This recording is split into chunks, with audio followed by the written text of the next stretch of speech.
Hey everybody, here are Stephen Jackson's comments from the past 24 hours regarding DeSean Jackson's post on Instagram where he used quotes from Hitler, and why I don't know what the problem was that he would do that, but he did it, and that's another story. And I'll have my comments after you've watched what you're about to see. But let me say this too, to finish that last message. I don't give a fuck who I offend. Ain't nobody gave a fuck about offending us all this time. Ain't nobody standing up when people are saying shit, racist shit about us. So no, I don't give a fuck about offending nobody. And that's just what it is. If you know me, you know I love everybody the same way. But what I'm standing for now, if you don't understand it, then you never knew me. You was just around me for the wrong reasons. Love for all, who have love for all. It's that simple. If you don't love everybody, then so be it. That's on you. But I'm looking to offend you. I'm looking to piss you off. Them days you being comfortable and treating people like shit and being racist is over. Big facts. With all this I be saying, all these facts I be saying too, I try to make everything understandable for y'all. How it ain't rocket science. How it's simple, right? And it is people that's on the side with us. It is people that understand what we saying and not hearing to respond or not hearing to debate what we saying. It's a lot of people that's listening to us that understand that what we saying is right and understand that we're not saying that to demean another race. We saying it to educate people and understand why we hurt, why we want equality. And a lot of people know what's been done to us. They just ain't never had the conversation or never had the guts to admit it. I want to salute Steve Kerr for reaching out. I want to salute the coach from Minnesota for reaching out. I want to salute Mark Cuban for reaching out. I want to salute Adam Silver for reaching out because they understand. It ain't about hate. We just want equality. Hey, man. These are the other comments that Stephen Jackson left over the past 24 hours on Instagram. Starting with this one. Starting with this video blog right here that I'm about to play. This is what all major sports have been saying. This is what all major sports have been saying all this time. We'll pay you. We'll give you a little of this. We'll give y'all 1 or 2 coaching jobs. We'll let one of y'all be an owner maybe. But we gonna always control it. Y'all gonna always work for us. All y'all good for is playing the sport. Y'all not good to coach it. Y'all not good to own it. Y'all not good to run it. We might give y'all one black person here and there and throw them in there to make y'all feel equal. But y'all never be equal. That's what they saying. And to every black person in every league, walk up out that motherfucker and see what type of league they have. Ain't nobody gonna watch that shit. Just be real. How many of y'all, and get out your racist feelings, how many of y'all gonna watch sports if it wasn't no black people? I'll wait. That's what all major sports have been saying. This is Stephen Jackson live. Tall Harris. DeSean Jackson quoted Hitler. Stephen Jackson didn't quote Hitler. So get your facts right. Okay? Everybody, they can say whatever about black people, but it's cool. They can say whatever about black people. It's cool. But let them assume that you saying something about another race, all hell break loose. Now, all hell gonna break loose when y'all talking about black people too now. All hell gonna break loose when y'all talk about black people too now. Yeah. We want equality. Y'all wanna go crazy when y'all assume that people support certain shit and assume people racist when y'all have no facts. But when they talking about us and it's on video and we have the facts, ain't nobody getting mad. Nah, them days over, bro. Y'all finna treat us just like y'all want to be treated. It ain't going down like that.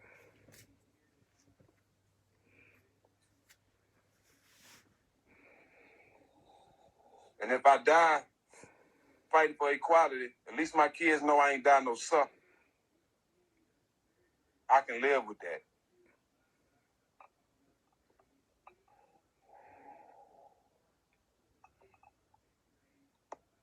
Straight up.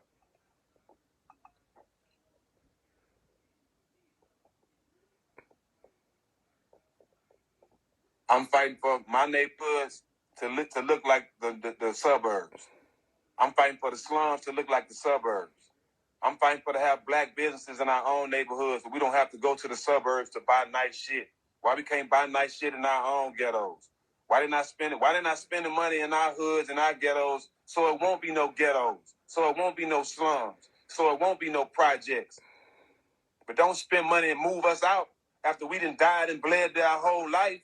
Now come spend that money and help us build these motherfuckers up so we can create black businesses in our neighborhood so we can stop killing each other. These are conversations y'all don't want to have.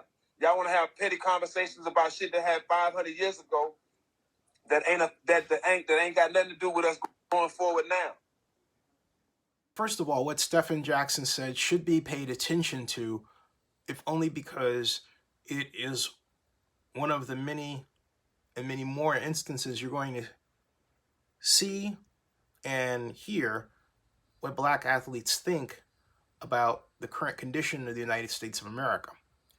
That said, I'm not a fan of Minister Farrakhan. And while Minister Farrakhan, Louis Farrakhan, is certainly a charismatic figure in American culture, and I say American culture because we are a multicultural society, and you don't agree with what Minister Farrakhan says, and I don't. But look, I don't agree with what President Trump says. I don't agree with what a lot of people say, but they are public figures. And they're public figures as part of American society, therefore American culture. But I digress. Athletes like Mr. Jackson Sr. need to use their platform to bring us together. What Stephen Jackson is doing in supporting what DeSean Jackson put out there is such that they might as well be Donald Trump. And they're playing right into the kind of divisiveness that Trump has tried to sow rather than essentially mend the fences, okay? My last name is Abraham. My last name is Jewish. So if I get a letter, it's just as likely to be from Hillel as it is from, say, Time Magazine trying to sell me a magazine subscription. And I say it that way because there's no African American cultural equivalent to Hillel.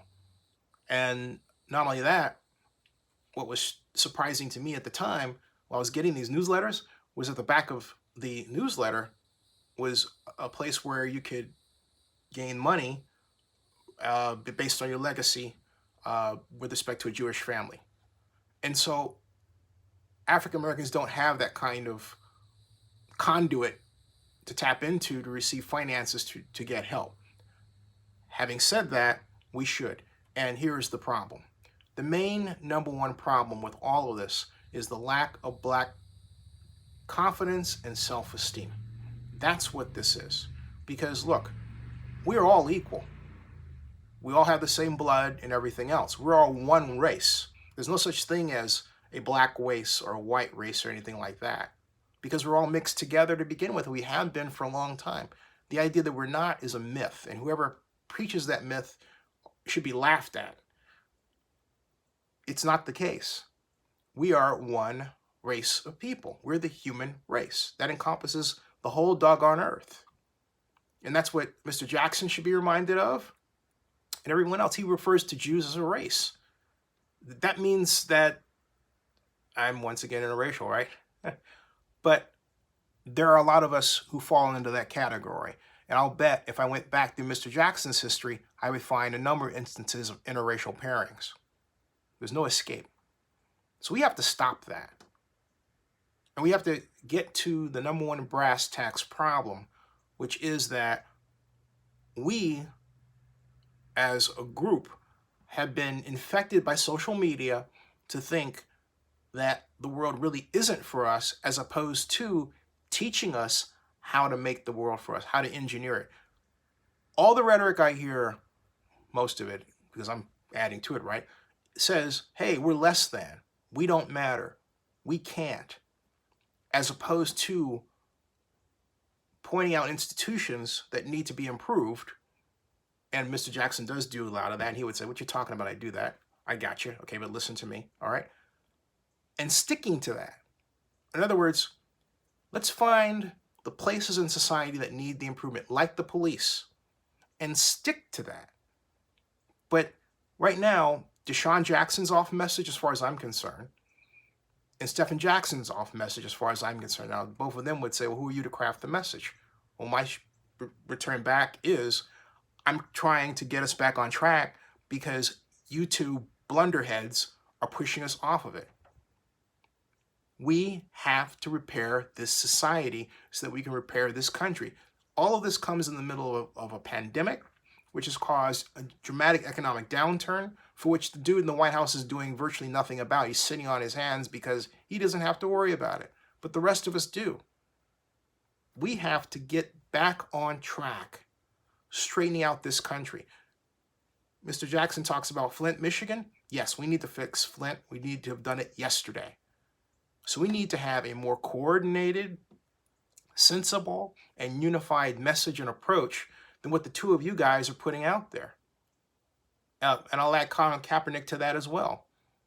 Come on, young black men. Use your brains. That's what they're there for. To think, not to just blast, vomit up your ugliness and everything else, because that's how some people regard it. And it is ugly to divide people by race, in that way. Now, for those of you who would say, well, hey, don't you do that? No.